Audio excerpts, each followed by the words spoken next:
भी साधन कर के, चाहे वो हैबर गांव माल गोदाम हो, लंका हो, होजाई हो, डिगारू हो, तमाम रेलवे माल गोदाम से हमारे सभी श्रमिक भाई बहन भूखे प्यासे दिल्ली के संसद भवन पर पहुंचने का काम किए। आपने जो त्याग तपस्या किया, आपने जो लड़ाई लड़ी, उसके फलस्वरूप जब 2014 में हमारे नरेंद्र मोदी जी की सरकार आई, क्योंकि जब हम आंदोलन करते थे, आज देश में जो मंत्री हैं जिनके हाथों में ताकत है आपके भविष्य को सुरक्षित करने के लिए, आपके अभी बता रहे थे हमारे राजखोवा जी कि जब हमारी आंदोलन चल रही थी, जब हम धरना प्रदर्शन कर रहे थे, तो हमारे मंच पर आकर के साहेब सिंह वर्मा बैठने का काम करते थे, राजनाथ सिंह बैठने का काम करते थे, लाल कृष्ण आडवाणी बैठने के काम करते थे। जब सरकार बनी और मैंने उनको याद दिलाया, हमारे राष्ट्रीय महामंत्री जी ने जब प्रतिनिधि मंडल लेके भारत सरकार के रेल मंत्रालय में बैठक किए और उन्होंने बताया कि अब वो समय आ गया है कि रेलवे माल गोदाम के श्रमिकों के खून पसीने को उसके हक अधिकार देने का समय आया है। पूरे भारत के रेलवे माल गोदाम के श्रमिकों ने अपना एक एक मत देकर करके अपने आंखों में सपना सजा करके आपकी सरकार बनाने का जो काम किए हैं, आपका परम कर्तव्य है कि रेलवे माल गोदाम के श्रमिकों के सपनों को साकार करने के लिए आप हमें साथ दें। मैं धन्यवाद करना चाहता हूं भारत सरकार के सांसद हमारे गार्जियन श्री जगदम्बिका पाल जी का, मैं धन्यवाद करना चाहता हूं हमारी मां समान सांसद अन्नपूर्णा देवी जी का, मैं धन्यवाद करना चाहता हूं हमारे पूर्व श्रम मंत्री संतोष गंगवार जी का, जिन्होंने आपका जो 28 अक्टूबर 2003 में जो हमारी मांग थी कि श्रम कानूनों में संशोधन हो, और वो जब 4 लेबर कोड में जब संशोधन हो रहा था, हमारे राष्ट्रीय महामंत्री जी हम सभी लोग मिलकर के भारत सरकार के श्रम मंत्री रेल मंत्री के साथ लगातार बैठक कर करके और वो श्रम कानूनों में आपके लिए जगह सुनिश्चित करने का काम किया। जब भारत के संसद में यह बिल पेश किया जा रहा था, उस समय आप सभी लोग ने अपने टेलीविजन में, अपने मोबाइल में देखने का काम किए होंगे। उन्होंने कहा था कि आज जो यह बिल देश के श्रमिकों के भविष्य को सुरक्षित करने के लिए पेश हो रहा है, यह सपना साहेब सिंह वर्मा और अटल बिहारी वाजपेयी का दिखाने का अगर किसी ने काम किए तो आपके राष्ट्रीय महामंत्री अरुण कुमार पासवान जी ने दिखाने का काम किया। जब यह बिल पेश हुआ, पहला कोड जब पेश हुआ, उसके बाद कोरोना का संकट हम सभी लोगों के सामने आ गया। जब इस देश में लोग अपने घर के बाहर निकलने से डरते थे, उस समय देश के कोने कोने में खाद्यान्न सामग्री और भोजन का व्यवस्था अगर किसी ने करने का काम किया, अपने और अपनी जान की परवाह किए बिना, जो दिन रात प्रधानमंत्री की बातों को सार्थक कर किसी ने काम करने काम किया, तो हमारा रेलवे माल गोदाम के श्रमिक, जिन्होंने कहीं 500 की संख्या में, कहीं 1000 की संख्या में आपने देश के सभी नागरिकों को भूखे मरने से आपने बचाने का काम किया। जब 23 मार्च 2021 को दूसरी आपकी सबसे महत्वपूर्ण त्रिपक्षीय बैठक भारत के श्रम मंत्रालय में श्रम मंत्री जी की अध्यक्षता में रेल मंत्रालय के समक्ष हो रही थी, तो मैंने कैबिनेट की बैठक में यह बात रखी थी कि महोदय, कहा जाता है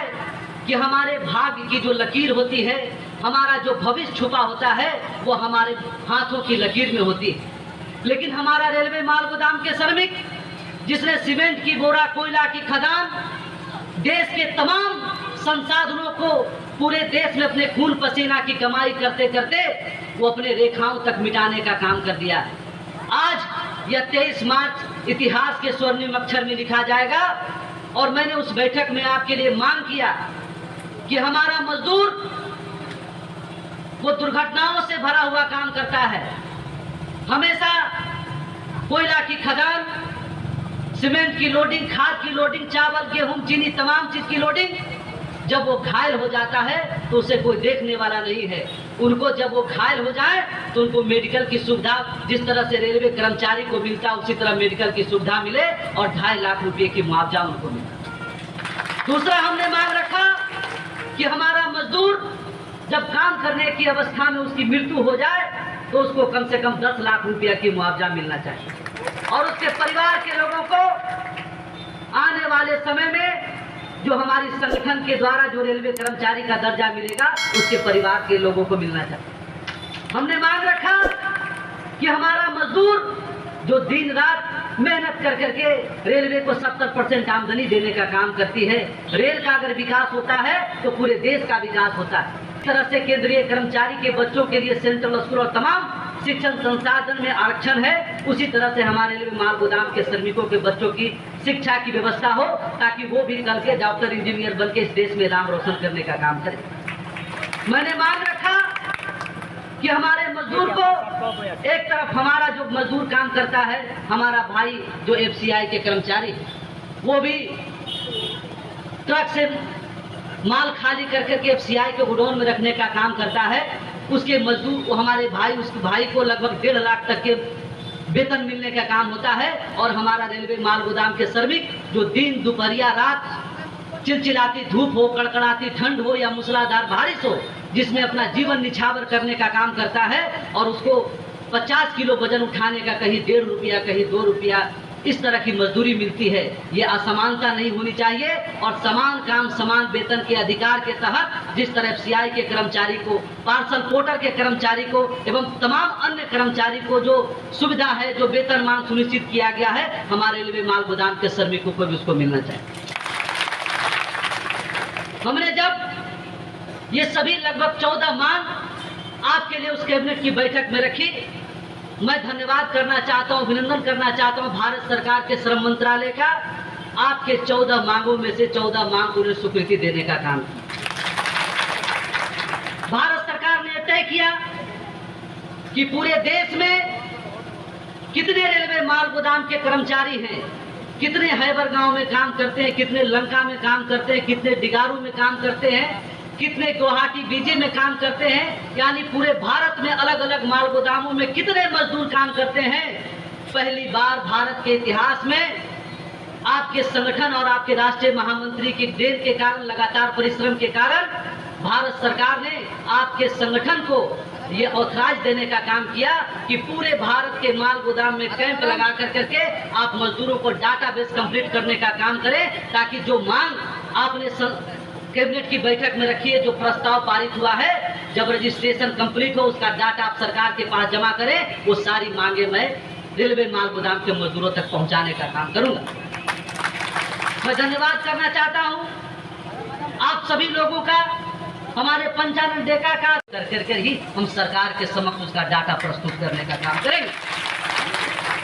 अपने शरीर को कष्ट दे करके भी आप हमारे भविष्य को बनाने के लिए, आपके भविष्य की चिंता करने के लिए वो राष्ट्रव्यापी दौरा पर निकले हैं, ताकि हमारा एक एक मजदूर, किसी के साथ कोई नाइंसाफी नहीं हो, कोई छूटे नहीं, किसी भी प्रकार का उसका दस्तावेज में कोई कमी नहीं हो। इसीलिए आपके बीच में हमारे राष्ट्रीय महामंत्री जी आए। मैं चाहता हूं कि आप सभी लोग खड़े होकर उनका अभिनंदन कीजिए।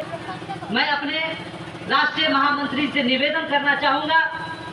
कि जो हमारे पुराने साथी हैं, जो अभी नए हमारे नौजवान हैं, जो सही सत्य निष्ठा ईमानदारी से संगठन के लिए काम करने की जज्बा रखते हैं, ऐसे लोगों को कमेटी में चयन किया जाए, उनको अवसर दिया जाए, ताकि हमारा संगठन और बेहतर दिशा में काम करने का काम। मैं आप लोगों से भी अनुरोध करता हूं, संगठन बहुत जल्द आवेदन जारी करेगा। हम चाहेंगे कि हमारे जितने शिक्षित, हमारे सभी जो भाई हैं, इतना बड़ा जो काम पूरे देश का है, उसमें आपकी भी महत्वपूर्ण भूमिका हो। आप आगे बढ़ के संगठन को साथ देने का काम करें। हम लोगों ने सोचा है कि हम लोग नवंबर तक में पूरे देश के माल गोदाम के श्रमिकों को डाटाबेस कंप्लीट करके भारत सरकार तक पहुंचाने का काम करें, ताकि आपको सारी मांगे आपको प्राप्त हो सके। लेकिन ये तब होगा जब आप सभी लोग एकजुट होकर सहयोग करने का काम करेंगे। जो आदेश हमारे राष्ट्रीय महामंत्री जी का होगा उसको पालन करने का काम करेंगे, तभी हम लोग जल्द से जल्द उस मंजिल तक प्राप्त करेंगे।